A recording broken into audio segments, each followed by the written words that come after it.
오늘 우리가 같이 볼 말씀은 시편 80편 말씀입니다. 우리 같이 보도록 하겠습니다. 이스라엘의 목자이신 주님, 요셉을 양떼처럼 인도하신 주님, 귀를 기울여 주십시오. 그룹 위에 앉으신 주님, 빛으로 나타나 주십시오. 에브라임과 베냐민과 므낫세 앞에서 주님의 능력을 떨쳐 주십시오. 우리를 도우러 와 주십시오. 하나님, 우리를 회복시켜 주십시오. 우리가 구원을 받도록 주님의 빛나는 얼굴을 나타내어 주십시오. 주 만군의 하나님, 얼마나 오랫동안 주님의 백성들이 올리는 기도를 노엽게 여기시렵니까? 주님께서 그들에게 눈물의 빵을 먹이시고 눈물을 물리도록 마시게 하셨습니다. 우리의 이웃에게 시비거리가 되게 하시니 원수들이 우리를 비웃습니다. 만군의 하나님, 우리를 회복시켜 주십시오. 우리가 구원을 받을 수 있도록 주님의 빛나는 얼굴을 나타내어 주십시오. 주님께서는 이집트에서 포도나무 한 그루를 뽑아 오셔서 문나라를 몰아내시고 그것을 심으셨습니다. 땅을 가꾸시고 그 나무의 뿌리를 내리게 하시더니 그 나무가 온 땅을 채웠습니다. 산들이 그 포도나무 그늘에 덮이고 울창한 백향목도 그 가지로 뒤덮였습니다. 그 가지는 지중해까지 뻗고 새수는 유프라테스 강에까지 뻗었습니다. 그런데 어찌하여 주님께서는 그 울타리를 부수시고 길을 지나가는 사람마다 그 열매를 따먹게 하셨습니까? 멧돼지들이 숲에서 나와서 마구 먹고 들짐승들이 그것을 먹어 치우게 하십니까? 만군의 하나님, 우리에게 돌아오십시오.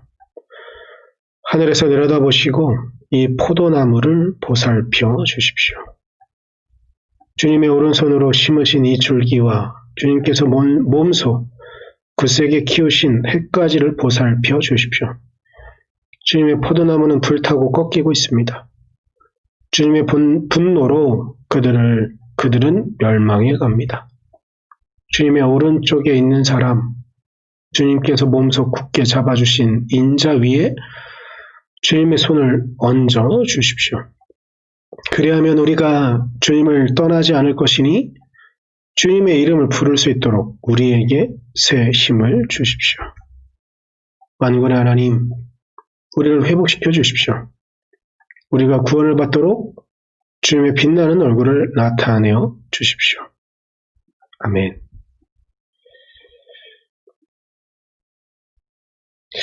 오늘 시편 80편은 79편과 어찌 보면 이어지는 그런 시편이라고 볼 수가 있습니다. 무너져가는 국가, 무너져가는 나라, 상황들, 이것들을 회상하며 역사를 회상하며 하나님께서 이스라엘 백성을 어떻게 구원하셨는데 그리고 어떻게 이집트에서 어떻게 이 땅으로 옮기게 하셨는데 그렇게 번성했던 울창했던 하나님께서 옮겨 심으셨던 포도나무가 온 땅을 더 뒤덮고 하셨던 역사들이 있는데 이제는 이웃의 조롱거리가 되었고 비웃의 비웃음거리가 되어진 상황에 대한 이야기들, 그 상황을 고백하며 하나님, 우리를 회복시켜 주십시오라고 간절하게 바라고 기도하는 그런 시편입니다. 회복시켜 주십시오. 우리를 회복시켜 주십시오는 3절, 7절, 19절에 세 번이나 반복되어지는 그런 말씀이며 이렇게 회복시켜달라고 간절히 바라며 14절에는 만군의 하나님, 우리에게 돌아오십시오라고 간절히 바라고 기도하고 있는 그런 시편입니다. 회복을 위해서 과연 무엇을 해야 될까? 18절에 보면 전반부를 넘어서 18절 후반부에 좀 보면 주님의 이름을 부를 수 있도록 우리에게 새 힘을 주십시오라고 간절히 간구하고 기도합니다. 그런데 18절 전반부에 이렇게 이야기하죠. 주님을 떠나지 않을 것이니. 어찌 보면 이스라엘 백성이 정말로 해야 되는 것은 이런저런 다른 것들을 찾는 것이 아니라 하나님께서 세우신 백성이니 하나님을 떠나지 않겠다고 간구하고 기도하는 것, 즉 이스라엘 백성의 기본으로 돌아가는 것이 가장 중요한 일일 것입니다. 회복하기 위해서 다시 기본으로 돌아가야 하는 것, 그리고 그렇게 할 테니 18절 후반절에 되어 있는 것처럼 우리가 주님의 이름을 부를 수 있도록 우리에게 세움을 주십시오라고 간절히 기도하는 시편이죠. 지금 대한민국, 물론 이런저런 상황 가운데 다른 주변에 있는 국가들보다는 잘하고 있다고 이야기하고 있지만 그건 절대적인 이야기일 뿐 상대적으로 이 대한민국을 살아가는 일반 백성들은, 일반 국민들은 너무나 힘든 시간들을 보내고 있습니다. 매 순간순간 위기가 아니었던 적이 없긴 없었지만 98년도에 있었던 IMF보다 지금이 더 힘들다고 말하는 사람이 있을 정도로 엄청나게 힘들고 어려운 시간들을 우리는 지금 보내고 있습니다. 그래서 생각을 해보면 오늘 18절에 이야기하는 것처럼 하나님을 믿는 자들은 하나님을 다시 떠나지 않아야 되겠죠. 그런 것처럼 기본으로 다시 돌아가야 되는 것은 아닐까 합니다.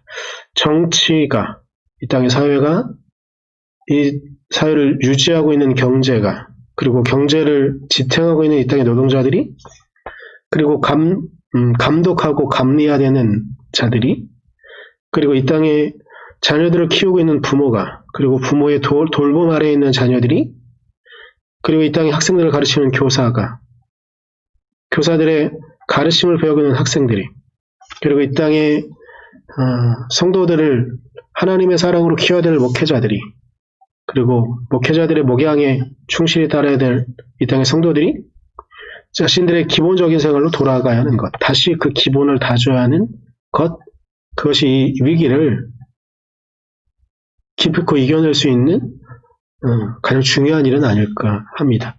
정치인들은 자신의 이익이나 자신의 사익에 전념하는 것이 아니라 정치라는 것 자체가 공익을 위한 행동이니 공익을 위해서 무엇을 해야 되는가. 그리고 이 땅 사회 전반을 유지할 권력자들과 이 땅의 지도자들은 개인을 위해서 하는 것들이 아니라 이 땅의 권력을 갖고 있는 사람들은, 이 땅의 공익을 행하는 사람들은 기본적으로 자신의 사익을 위해서 그 일을 하고 있는 것이 아님을 잊지 말고 전체를 위해서 무엇을 해야 되는가? 경제는 부정부패에 취해서 한 사람의, 그리고 한 회사의 이익만을 챙기면 결국 전체적인 사회가 무너진다는 것들을 알게 되면서, 깨달으면서 전체를 위해서 공정한 것들을 행할 수 있도록 노력해야 되는 것. 노동자들은 자신의 역할과 자신의 일들 속에 정당한 권리를 찾고 정당하게 일을 하면서 행할 수 있는 것들이 있어야 되겠죠. 그리고 또한 감독하고 감리하는 사람들은 뒷돈 얼마에 자신의 양심과 자신의 책임을 져버리는 것이 아니라 자신에게 맡겨진 일을 최선을 다하는 것. 부모도 마찬가지고 자녀도 마찬가지이며 교사와 학생도 마찬가지일 것입니다. 또한 이 힘들고 어려운 시기 가운데 교회도 또한 많이 어려움을 겪고 있습니다. 이때에 목회자들은 더욱더 하나님께 매달리는 것들, 정말 18절에 고백하는 것처럼 주님을 떠나지 않을 것이라고 고백하는 이 아삽의 고백이 이 땅의 목회자들 모두에게 동일하게 있어야 할 줄 압니다. 이 땅의 목회자들의 모습들, 때로는 이렇게 저렇게 흔들리고 때로는 하나님만이 다른 것들을 쫓았던 목회자들의 모습을 이제 그만 내려놓고 하나님만을 쫓는, 하나님만을 찾겠습니다라고 말하는, 그래서 주님의 이름을 큰 소리로 부를 수 있겠습니다라고 말하는, 지금은 이 땅 가운데 주님의 이름으로 행하는 것들이 너무나 힘겹고 어려운 시기를 보내고 있는 이때에 더욱더 그러하게 더욱더 주님께 매달리고 주님만을 찾겠다는, 그래서 정말 우리가 주님을 큰 소리로 부를 수 있는 그날을 바라면서 우리가 하나님께 우리를 회복시켜달라고 기도하며 나아가야 할 줄 믿습니다. 우리 우리는 주님을 떠나서는 살 수 없습니다. 이것들을 기억하며 우리를 회복시키실 주님의 도우심을 기대하며 나아갈 수 있는 우리 되어지기를 간절히 소망합니다. 기도하겠습니다.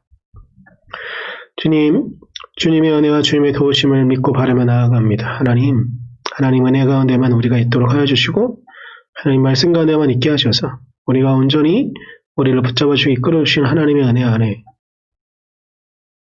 우리가 주님을 떠나지 않으며 우리가 주님 앞에만 있으며 주님의 뜻만을 구하는 이 땅의 신앙인이 될 수 있도록, 그래서 우리가 주님의 이름을 높여 부를 수 있는 진정한 회복의 시간을, 진정한 부흥의 시간을 우리가 경험할 수 있도록 우리를 이끌어 주시옵소서.